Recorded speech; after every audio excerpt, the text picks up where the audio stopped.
요한복음은 총 21장으로 되어 있습니다. 그런데 이 요한복음을 크게 구별하면 두 부분으로 대별할 수 있다 말합니다.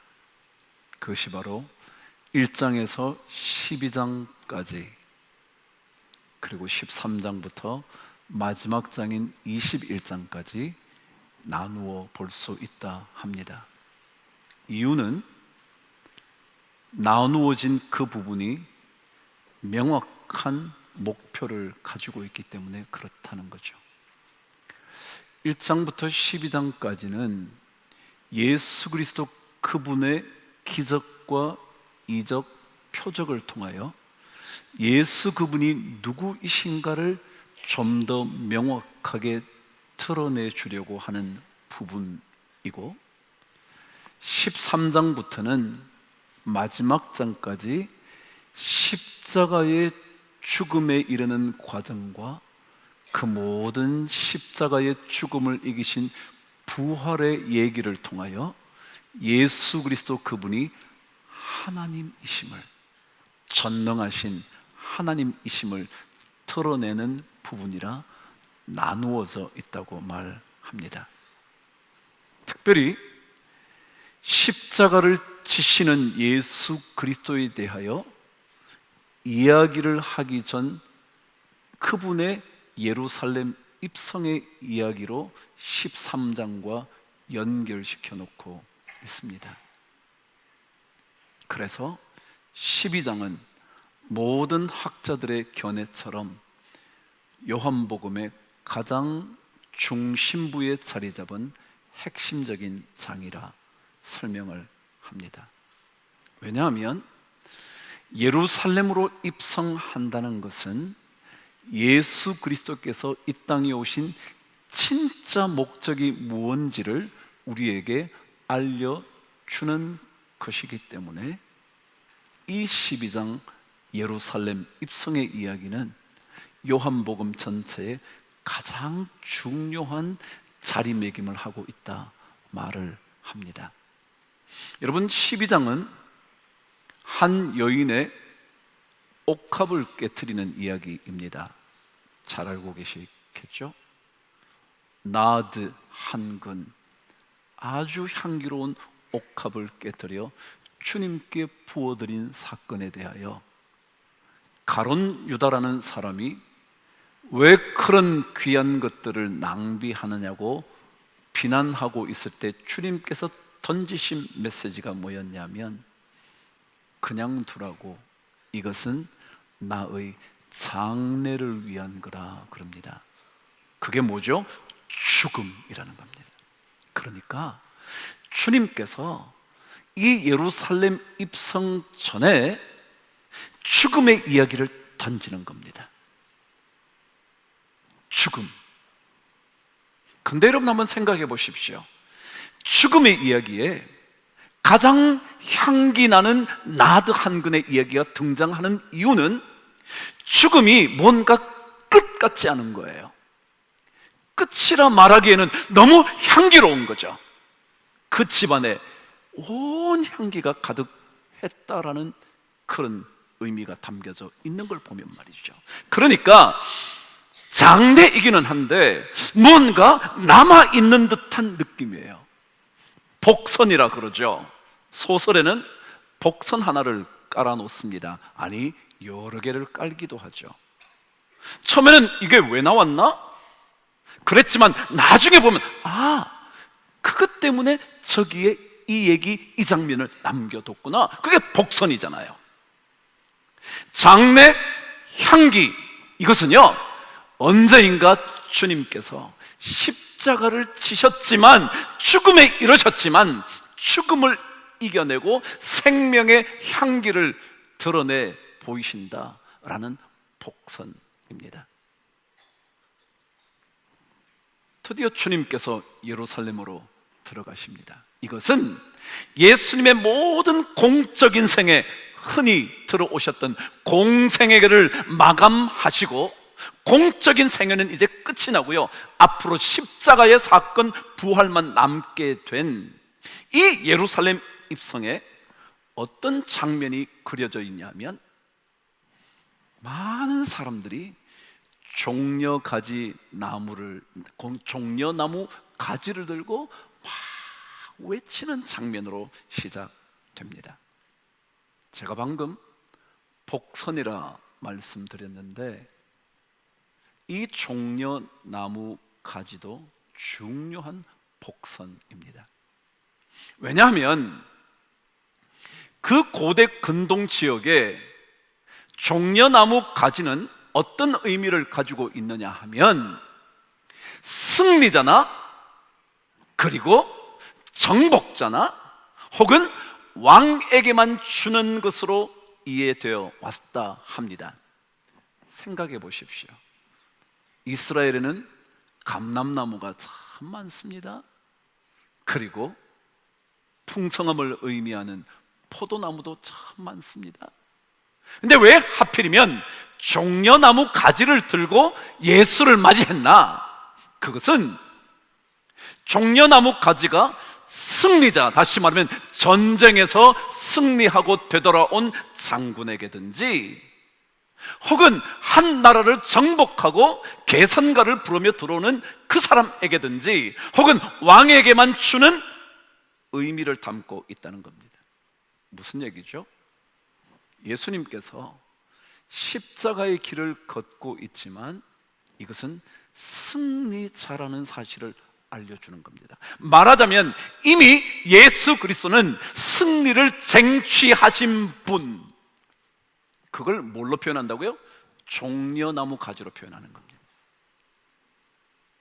수많은 나무가 아니라 종려나무 가지를 든 것은 예수님은 이미 승리를 얻어내신 거야, 죽음을 이기신 분이야 라는 것을 담고 있는 겁니다. 여러분, 요한계시록 7장에 가면 여러분과 제가 자주 부르는 한 찬송 가사가 적혀져 있습니다. 요한계시록 7장 10절입니다. 아시나요?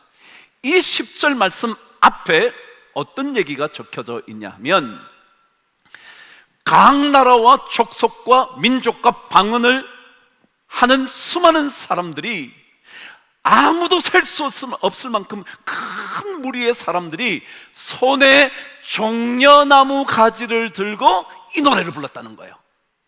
구원하심이 보좌에 앉으신 우리 하나님과 어린 양에게 있다, 그렇게 불렀다는 거예요. 모든 사람이 뭘 들어요? 종려나무 가지를 들었다는 거예요. 뭐라고요? 이미 승리하셨다, 죽음을 이기셨다. 그래서 오늘 성경 23절은 주님께서 십자가로 가시면서 뭐라고 말씀하시느냐면, 인자가 뭐여시다? 영광을 얻을 때가 왔다 그럽니다. 죽음으로 가는데 무슨 영광입니까? 모든 것이 끝이 나는데 무슨 영광이 있겠습니까? 그런데 성경은 주님이 십자가로 가는 예루살렘 입성은 승리하신 영광의 사건이라는 것을 설명하는 것입니다. 그런데 이 종려나무를 가지를 들고 외쳤던 내용이 있었습니다. 그게 오늘 찬양대가 열심히 부르던 뭐라고요? 호산나, 호산나라는 것입니다. 여러분, 이 호산나는요 중요한 뜻 두 가지가 있습니다. 하나는 방금 우리 찬양대가 불렀던 것처럼 호산나, 호산나, 찬양하자, 찬양하자, 그런 기쁨의 노래를 부르는 겁니다. 말하자면 감사와 찬양을 담은 신앙 고백이 뭐였냐면 호산나였다는 겁니다. 그러니까 이스라엘 백성들이 호산나를 부를 때 어떤 의미를 가지고 있었냐면, 하나님 정말 고맙습니다, 하나님 정말 감사합니다, 그 마음을 담아서 호산나를 불렀다라는 것입니다. 근데 호산나의 진짜 중요한 의미는 첫 번째 의미입니다. 그것은 뭐냐 하면, 호산나라는 단어는 두 단어로 나눠져 있습니다. 하나는 호시아, 그 다음에 나입니다. 호시아나, 뭐 그럴만하죠? 호시아나입니다. 이 나는요 뭐냐 하면, 제발 뜻입니다. 허시아는 뭐냐면은 여러분 호세아, 예수 이게 다 뭐냐면 구원한다라는 뜻입니다. 그래서 이게 무슨 얘기냐면 제발 구원해 주세요 라는 겁니다. 이것은 기쁨의 찬송보다 더 먼저 있는 의미인데 그것은 간절한 탄원입니다. 하나님 저 좀 건져주세요. 제발 좀 건져주세요. 이제는 건져주세요. 그게 호산나입니다. 예수 믿는 사람은요 어떻게 사는 거냐 하면 하나님 저 좀 건져주세요. 주님 저 제발 좀 건져주세요. 하나님 제 자식 제발 좀 살려주세요.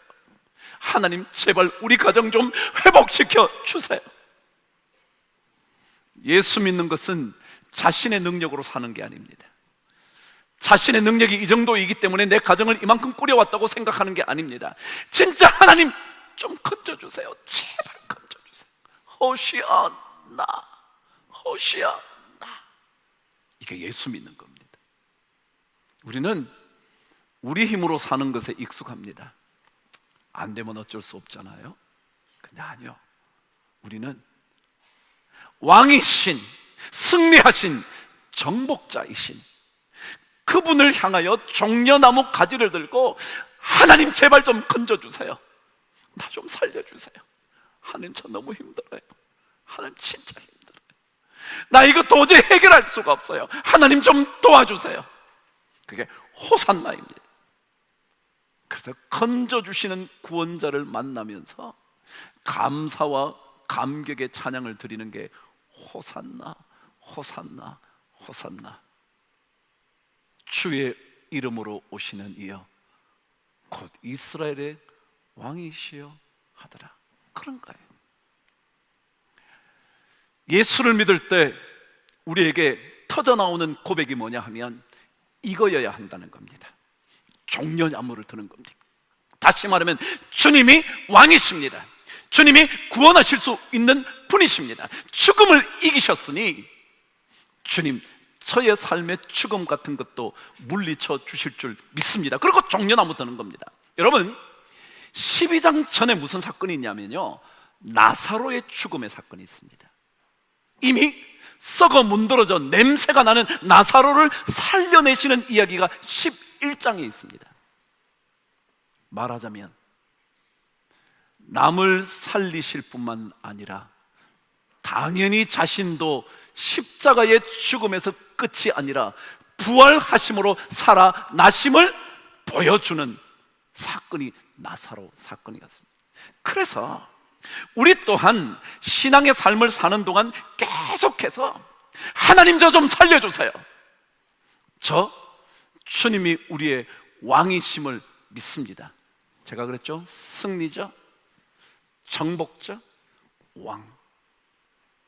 죽음을 이기신, 승리하신, 죽음을 정복하신 우리의 삶의 왕이신 주님 나 좀 건져주세요. 호산나. 이것은요 기쁨이라기보다 진짜 깊은 탄식의 외침이거든요. 하나님 저 좀 살려줘요. 하나님 저 좀 살려줘요. 여러분 감당할 수 없는 일들이 있지 않나요? 자식을 생각하면 도저히 헤어나올 수 없을 만큼 고통스럽지 않나요? 어떤 일이 우리를 한번 묶기 시작하면 도저히 풀 수 없을 때가 있지 않나요? 그때요 우리는 종려나무 가지를 들고 이미 승리하신, 이미 영광을 얻으신 그분께 호산나, 호산나 나 좀 살려주세요. 제발, 제발. 그게 바로 종려주의를 지키는 우리 모든 성도들의 고백이거든요. 바로 이 이야기를 들으신 그분께서 우리에게 들려주시는 메시지가 24절이에요. 저와 함께 읽어보시죠. 시작. 내가 진실로 진실로 너희에게 이르노니 한 알의 밀이 땅에 떨어져 죽지 아니하면 한 알 그대로 있고 죽으면 많은 열매를 맺느니라. 여러분 여기 한 알의 밀은요 누구 얘기일까요? 예수님이요. 주님이 하나님의 밀이 되셔서 죽으심으로 말미암아 십자가요. 그래서 이제 13장부터 연결된다니까요. 죽으심으로 그 다음에 뭐요? 많은 열매를 맺는데요, 여러분과 저라는 수많은 생명의 열매를 맺는 거예요. 그래서 누구든지 예수를 믿으면 그분의 죽으심으로 말미암아 구원을 얻게 되는 생명의 열매를 얻는다는 거예요. 이게 바로 주님께서 예루살렘으로 들어가시는 진짜 목적인 거예요. 다시 말하면 복음의 핵심이 여기 있는 거예요. 하늘의 밀이 땅에 떨어져 죽으면 예수 그리스도 그분이 십자가에 죽으심으로 우리 수많은 사람들이 생명의 열매를 맺게 되는 것. 사도 바울의 고백처럼 한 사람이 순종하지 않음으로 말미암아 모든 사람에게 죄와 사망이 온 것처럼 한 사람의 순종함으로 말미암아 모든 사람에게 생명과 의가 찾아오게 되는 그 이야기, 이게 복음의 핵심이거든요. 그러니까 예수님이 예루살렘으로 입성하는 것은 복음의 핵심을 전하는 거예요. 하늘의 밀이 땅에 떨어져 죽으면, 내가 하늘의 밀로 땅에 떨어져 죽으면 죽은 것 같지만 아니 모든 사람을 살리는 생명의 역사가 일어난다, 그거예요. 여러분, 씨를 뿌려보신 적 있나요? 있으면 있다, 없으면 없다? 있나요? 저도 시골에서 자라서 뿌려본 적 있어요. 근데 여러분, 씨를 뿌릴 때 씨를 보면 살아날 것처럼 생겼어요? 전혀 안 살아날 것처럼 생겼어요? 맞아요. 완전히 바짝 말라 있는데요. 뭐 예를 들어 씨가 막 이미 싹을 요만큼 이렇게 해가지고 이걸 싹 뿌리면 될 것 같은 그런 게 아니고요, 그냥 다 말라버렸어요.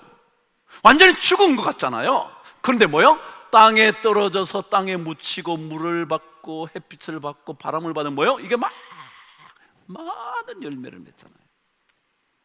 죽음은 죽음이 아니라는 거예요. 예수의 십자가의 죽음은요, 죽음으로 끝나지 않는다는 거예요. 죽으심으로 말미암아 우리 모두를 살리는 생명의 길이 열리기 시작한다는 거예요. 이걸 믿는 거죠. 이게 예수 믿는 사람들의 고백인 거죠. 아직 예수를 만나지 못하신 분이 계시다면 주님, 이 시간 내 속에 오셔서 생명의 열매를 주시옵소서. 내가 이 시간 주님께 종려나무 가지를 들고 죽음을 이기신 주님께서 나에게 생명을 주시기를 원합니다. 호산나 건져 주옵소서. 그러면요, 우리 생명 얻는 거예요. 방금 말씀드린 것처럼 죽은 줄 알았는데, 죽은 것 같았는데, 살아날 것 같은 희망이 전혀 안 보이는데 그게 땅에 떨어지면 살아난다는 거예요. 바로 그 예수 그리스도 구원자를 부르는 사람들은 이렇게 살아야 된다고 주님께서 25절에서 설명합니다. 저와 함께 마지막 절을 읽으실게요. 시작. 자기의 생명을 사랑하는 자는 잃어버릴 것이요, 이 세상에서 자기의 생명을 미워하는 자는 영생하도록 보전하리라. 아멘. 여러분, 예수 그리스도의 십자가의 죽음을 통하여 생명을 얻는 사람들은요, 어떤 인생으로 살아야 하느냐 하면 이 세상에서 자기의 생명을 미워하면서 사는 거래요. 어디에서요? 이 세상에서 자기의 생명. 다시 말하면 여러분과 제가 살아가는 이 땅에서의 여러분과 저의 삶을 미워하는 인생을 살아야 되는데, 미워하는 게 뭐냐 그랬더니 뜻이 이렇대요. 무엇의 최우선이 아니라 그 다음이라는 뜻이래요. 미워한다는 게 뭐라고요? 최우선이 아니라 그 다음이라는 거예요. 그럼 우리가 하나님을 믿을 때 하나님이 최우선, 그 다음에 내 생명이 뭐요? 그 다음이라는 거예요. 여러분, 혹시 집안에 강도가 들어왔어요. 이게 금덩어리요. 요즘 금값이 비싸. 그 강도가 들어서 이 금을 가져가려고 그래. 그럼 여러분, 빼앗기려고 그럴 거예요? 안 빼앗기려고 그럴 거예요? 금값이 비싸다니까. 뭐요? 빼앗기려고 할 거예요? 안 빼앗기려고 할 거예요? 안 빼앗기려고 하죠. 꽉 쥐고 있는 거예요. 있으면 여러분 살아요, 죽어요? 잘하시네. 꽉 쥐고 있으면요, 강도가 그걸 가져가야 되기 때문에 저를 뭐요? 죽여요. 요게 내 생명 이렇게 다음으로 이렇게 내놔야 돼. 차우선으로 하는 게 여기 미워하는 거라고요. 미워한다는 게 다른 뜻이 아니고요, 만일 이것을 쥐면 쥘수록 우리의 생명은 위험해요. 하나님을 믿는다는 건 뭐냐면 하나님 외에 나머지 것들은 차선 그 다음 우선순위로 내놔야지 산다는 거예요. 그렇지 않으면 우리는 그것 때문에 죽어요. 예수를 믿을 때는 하나님 그분을 우선하는 거예요. 성경이 그래요. 이 세상에서 자기 생명을 미워하지 않으면, 사랑하면, 최우선에 두면 그거는 죽어요. 잃어버릴 것이요, 이 세상에서 자기 생명을 뭐요? 미워하는, 차선으로 넘기는 사람은 영생하도록 보전하리라. 예수 믿는 거 그런 거예요. 제가 늘 그러잖아요. 여러분 제발 관계도 제발 좀 느슨하게 잡으라고요. 그 사람 아니면 안 된다고 그러지 말라고요.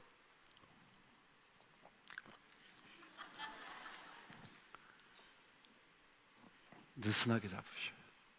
그래야 이 세상에서 자기의 삶을 최우선으로 안 잡아.